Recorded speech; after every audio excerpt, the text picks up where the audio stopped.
your thoughts on how language could be crafted that could be narrowly tailored to address your concern on behalf of your client, as well as the court's concern as to its ability to address concern as to what the statute raises versus being overly broad that ventures into that free speech range. Your Honor, I think there's two issues here that help us address this. First, we're going to just stick with the online content, the YouTube videos. Those are not to be taken in isolation. In the original order, the original petition that Mr. Watney saw, there's much greater context that's given to these two parties' relationships that doesn't just talk about the online posting of actual information.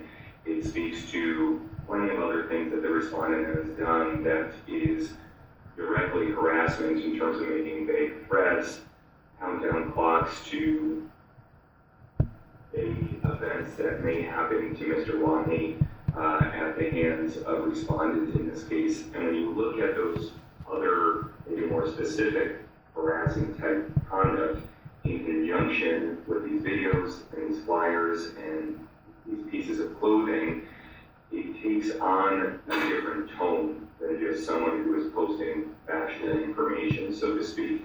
These videos are being done in conjunction with a broader pattern of harassment where it's not just someone exercising free speech, it's someone hiding behind the concept of free speech in order to directly harass my client. Also, the videos, and there are many of them, they are long and there's maybe not enough time to truly get into the specifics here, but they are not all entirely filled with black and white concrete information of a person's criminal history or a person's background that you can look up online as public data to everyone. There are inaccurate representations in there, and there are also, again, is the information posted along with the client's address and personal pictures, which we believe were gotten off of a Facebook page. That again, we don't just take the information in isolation, but consider it in a broader context. It's not just pure First Amendment exercise here. It is ultimately a pattern of harassment in conjunction with everything else that's been done. To more accurately, though, answer your question as to what does the language actually look like. Right now, based on what we've seen, I don't know that there is a way where respondent could be given an opportunity to post these videos without just not being able to post these videos about Mr. Watney. And I'm not sure if that actually addresses the court's concern. Your concern may still remain, but if there is that window that is open to where certain videos can be posted that directly references Mr. Watney, based on the conduct that we've seen, I don't see a way that those videos could be portrayed or put up there that would completely be a free First Amendment exercise at that point. It's always going to be in the context of everything else within the previous petition that's been happening up until this point that takes it out of free First Amendment and into harassing conduct. So, if Mr. Watney has concerns as to the content of the videos going beyond free speech and venturing into harassment, and ultimately the issue becomes one to which law enforcement does its investigation, the charging decision is made, and then that ultimately becomes a question of fact for a fact finder to make. I'm just concerned about this court granting an order that's going to be overbroad in that nature, and that's something I'm going to need to reflect on a little further. I'm just concerned, I'll just say, folks, about the tension, the animosity between parties here today, how the court crafts a resolution based on that temperature. That being said, Mr. Becker, what would you like me to know about the plaintiff's request to modify specifically as it relates to online, electronic, social media, YouTube, posting flyers, signs, and a shirt to be on your back here today?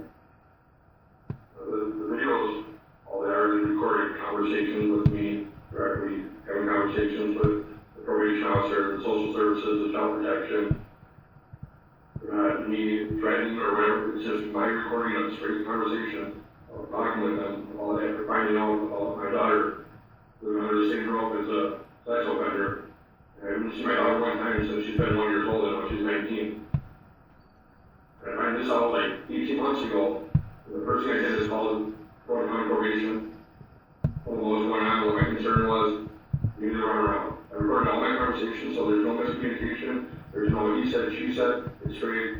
My conversation, their conversation was recorded. No miscommunication, no assumption or it's straight conversation, and you're correct. There's no, it's flat out like there's no threatening, there's no nothing. And it was me as a father finding out about this, which I should have been informed about when they did a child mandate report.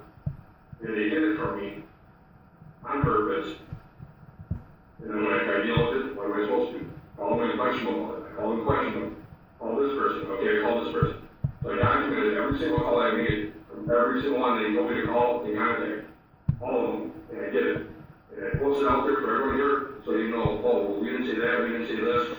This great conversation with me and these people. And that's what it's posted. The same. Director's not this and that. I don't know the guy never met the guy around, so I can't say whatever about him. My problem isn't with him. My problem is with the court system not doing their job. With my daughter in harm's way like that. And I didn't even notify me about it. I should have been informed in contact about that. I can't say approve or not approve it. Because I would have never approved that. She would have taken me to court and a judge ordered that.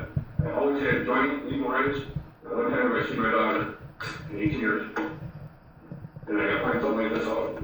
I mean, every single one of the videos is straight recorded conversation with me and the court people, probation officer supervisor, his supervisor, the county attorney, child protection supervisor, all that blank.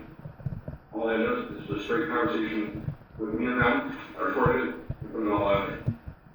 All that. There's no threatening, there's no nothing. Everything in there is straight public record stuff. No threat. No, I mean. No, I understand that. But then we also have. Another thing is, I care about my daughter, and this is just going to put more and more of a wedge of me trying to have anything to do with my daughter. I don't see anything anytime soon in the future of me seeing my daughter. And this is just going to add more to it.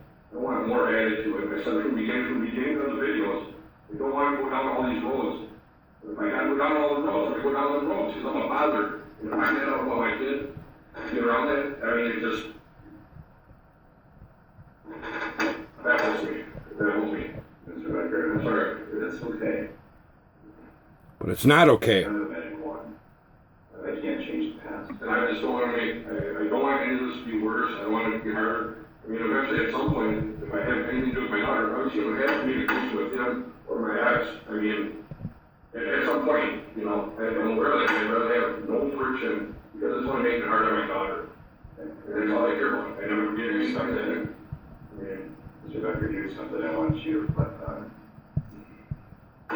Take you at your word. What you're saying is genuine. As the concerns that you have. My concern, now here we are, in a harassment restraining order setting, you're publishing this information, you're displaying this on the shirt on your back here today. Probably when you say you're concerned about your daughter, how this is impacting her. I'd like you to reflect on making all of this public and bringing up all of this information over and over and over again. How that's impacting her. Well, let's see if you should check what's going on and what I'm willing to do.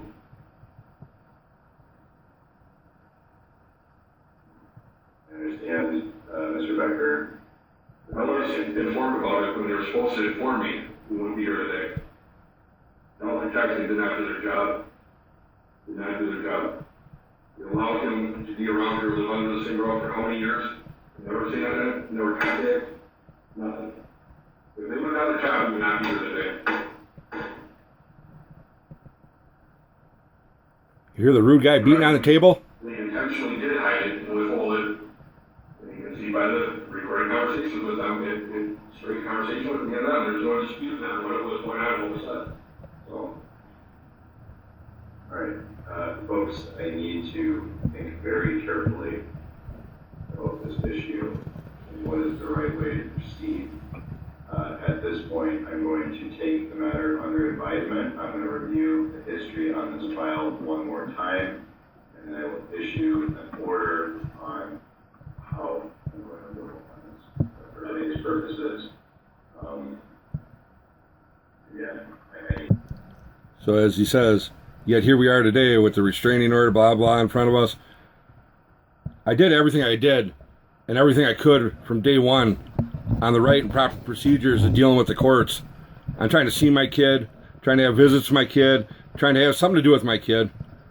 And they disregarded everything I did, didn't care, didn't look at anything I showed them.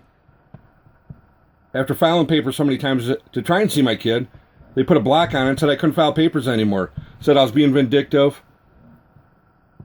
And said if I wanted to file papers again, I had to write a letter to the judge and ask the judge permission and show her what I felt changed significant enough. That was after like filing papers 4 times to try and see my kid.